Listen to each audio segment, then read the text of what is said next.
தினம்தோறும் விளக்கேற்ற நல்ல எண்ணெய் இதயம் நல்லெண்ணெய். அவர் இந்தியாவை ஒரு போட்டு பார்க்கணும் ஒரு ட்ரை பண்றார்.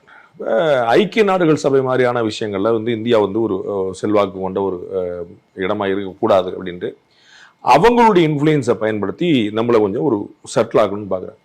அப்போ நம்ம வேற ஒரு கேம் பண்ணுறோம். அது அவருக்கு புரியுது. நமக்கு என்ன அப்படின்னா, நம்ம பிரிக்ஸ் அப்படிங்கிறதுல நம்ம ஒரு ஸ்ட்ராங்கான பொசிஷனிங் பண்ணுறோம். இந்த எஸ்சிஓவில் நம்ம ஒரு ஸ்ட்ராங்கான ஒரு பொசிஷனிங் பண்ணுறோம்.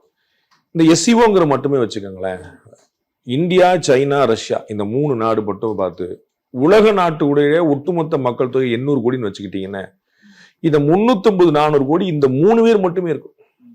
அப்ப 800 கோடியில இந்த 3 நாடு மட்டுமே பாதி ஜனத்தொகை இந்த கேப்சர் பண்ணிட முடியுங்கிற கணக்குல.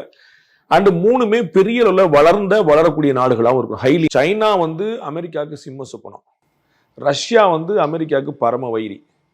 இந்த 2 பேரும் நமக்கு ஃப்ரெண்டாக்க மாத்தினா அவங்க என்ன ஆவாங்க யோசிக்க.